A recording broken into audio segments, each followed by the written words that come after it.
दोस्तों, जियोपॉलिटिक्स की दुनिया में एक अनकहा नियम चलता है। जो दूसरों के लिए जाल बिछाता है, कभी कभी वही जाल उसकी अपनी टांगों में उलझ जाता है। और इस समय यह कहानी किसी आम नेता की नहीं, बल्कि तुर्की के राष्ट्रपति रेसेप तैयब एर्दगान की है। वो एर्दगान जो खुद को मिडिल ईस्ट का सबसे बड़ा खिलाड़ी मानते थे, आज उसी शतरंज की बिसात पर घिरे हुए दिखाई दे रहे हैं। सीरिया में जीत का जश्न मनाने वाला चेहरा अचानक गंभीर क्यों हो गया? जो ग्रीस को कभी आंखें दिखाता था, वही नेता आज एथेंस की जमीन पर जाकर नरमी क्यों दिखा रहा है? सोशल मीडिया पर फैलता एक वीडियो आग में घी का काम करता है। एक तरफ ग्रीस के प्रधानमंत्री किरियाकोस मित्सोटाकिस, दूसरी तरफ एर्दगान कैमरे चमक रहे हैं, मुस्कानें तनी हुई हैं। और उसी क्षण ग्रीक पीएम की हल्की सी मुस्कान दुनिया को एक संकेत दे देती है। कुछ बदल चुका है, पावर बैलेंस खिसक रहा है। लेकिन किस तरफ?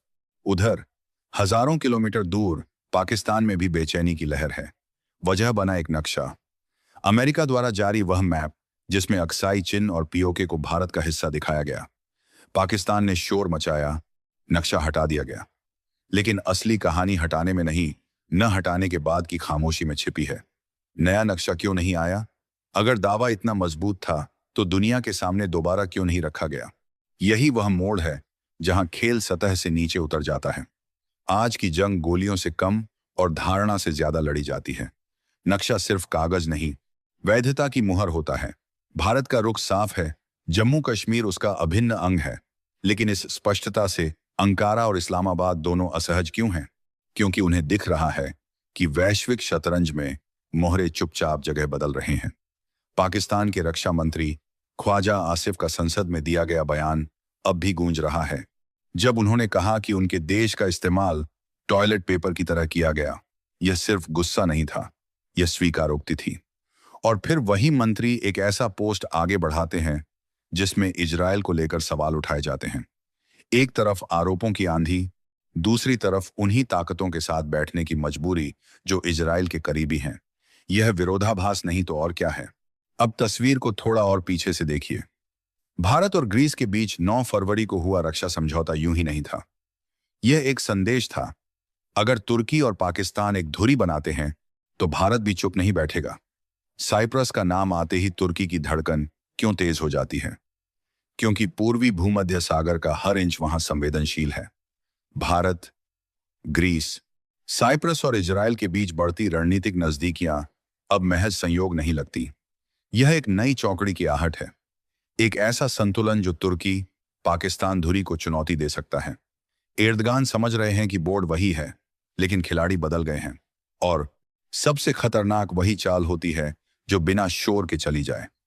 ग्रीस के साथ हालिया मुलाकात में व्यापार बढ़ाने, नई फेरी सेवा शुरू करने और आपदा सहयोग जैसे समझौते हुए। बाहर से सब सामान्य लगा, लेकिन वही वायरल वीडियो, वही रुमाल वाला पल, लोगों को एक सूक्ष्म तंज जैसा महसूस हुआ।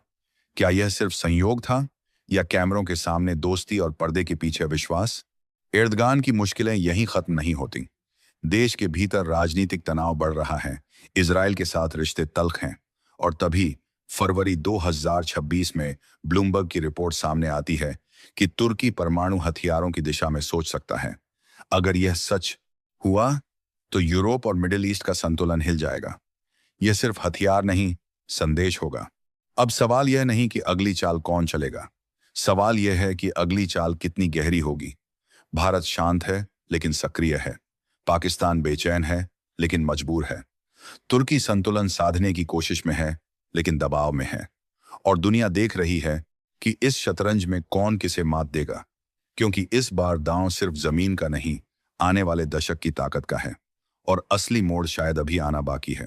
अब जरा सोचिए, अगर यह पूरा खेल सिर्फ आज की सुर्खियों का नहीं, बल्कि आने वाले 10 साल का ट्रेलर हो, तो जो कुछ अभी दिख रहा है वह सिर्फ सतह है। असली हलचल पानी के नीचे है। तुर्की के राष्ट्रपति रेसेप तैयब एर्दगान एक ऐसे मोड़ पर खड़े हैं जहां उन्हें एक साथ कई मोर्चों पर संतुलन बनाना पड़ रहा है। बाहर से वह मजबूत दिखना चाहते हैं, लेकिन अंदर से उन्हें पता है कि क्षेत्रीय राजनीति का नक्शा खिसक रहा है। अगर तुर्की सच में परमाणु विकल्प की तरफ बढ़ता है, तो यह सिर्फ सुरक्षा का सवाल नहीं होगा, बल्कि यह एक संदेश होगा, मैं अब भी बड़ा खिलाड़ी हूं। लेकिन यही कदम उनके लिए उल्टा भी पड़ सकता है। यूरोप पहले ही सतर्क है। नाटो के भीतर तुर्की की भूमिका पर सवाल उठ सकते हैं, और अगर भरोसा कमजोर हुआ तो तुर्की खुद को पहले से ज्यादा अकेला पाएगा। पाकिस्तान की स्थिति और पेचीदा हो सकती है। वह चीन के करीब है, अमेरिका से दूरी भी नहीं बना सकता और तुर्की के साथ खड़ा भी रहना चाहता है। लेकिन आने वाले समय में उसे चुनाव करना पड़ सकता है, क्योंकि दुनिया अब ब्लॉक्स में बंटती जा रही है। बीच का रास्ता धीरे धीरे संकरा होता जा रहा है। अगर भारत और अमेरिका की साझेदारी और गहरी होती है तो वाशिंगटन के लिए इस्लामाबाद की अहमियत सीमित हो सकती है। उस दिन पाकिस्तान को एहसास होगा कि पुरानी रणनीति अब काम नहीं कर रही। और यहां भारत की चाल सबसे दिलचस्प है। भारत तेज शोर नहीं करता, लेकिन धीरे धीरे अपने चारों ओर एक सुरक्षा घेरा बना रहा है। ग्रीस, साइप्रस और इजराइल के साथ बढ़ती समझ सिर्फ रक्षा समझौते नहीं हैं, यह एक समुद्री रणनीति का हिस्सा हो सकते हैं। हिंद महासागर से लेकर पूर्वी भूमध्य सागर तक अगर भारत की पहुंच मजबूत होती है तो यह व्यापार, ऊर्जा और सुरक्षा तीनों में नई ताकत देगा। आने वाले समय में भारत समुद्री मार्गों की राजनीति में बड़ी भूमिका निभा सकता है, और यही वह क्षेत्र है जहां भविष्य की असली लड़ाई होगी। एक और दिलचस्प संभावना है, अगर तुर्की और ग्रीस के बीच अभी की दोस्ती सिर्फ समय काटने की रणनीति है, तो जैसे ही कोई बड़ा संकट आएगा, पुराने घाव फिर से खुल सकते हैं। साइप्रस का मुद्दा दोबारा भड़क सकता है। उस वक्त अगर भारत खुलकर ग्रीस के साथ खड़ा होता है तो यह सीधा संकेत होगा कि नई दिल्ली अब क्षेत्रीय मामलों में दूर बैठकर तमाशा नहीं देखेगी। इजराइल का किरदार भी धीरे धीरे गहरा हो सकता है। वह तकनीक और खुफिया सहयोग के जरिए इस पूरे समीकरण में अदृश्य लेकिन प्रभावी भूमिका निभा सकता है। अगर तुर्की इजराइल तनाव बढ़ता है तो यह ध्रुवीकरण और तेज होगा, और तब मध्य पूर्व की राजनीति सिर्फ अरब इजराइल तक सीमित नहीं रहेगी, बल्कि इसमें दक्षिण एशिया की परछाई भी साफ दिखेगी। सबसे बड़ी भविष्यवाणी यह है कि आने वाले वर्षों में नक्शों की लड़ाई और तेज होगी। नए कॉरिडोर बनेंगे, नए व्यापार मार्ग खुलेंगे, और जिन देशों के पास समुद्री और तकनीकी ताकत होगी वही असली निर्णायक बनेंगे। भारत उस दिशा में बढ़ता दिख रहा है। तुर्की अपने प्रभाव को बचाने की कोशिश करेगा, पाकिस्तान संतुलन खोजेगा, लेकिन खेल अब पुराने नियमों से नहीं चलेगा। शायद आने वाले समय में हम एक ऐसा दृश्य देखें जहां शक्ति की परिभाषा बदल चुकी हो।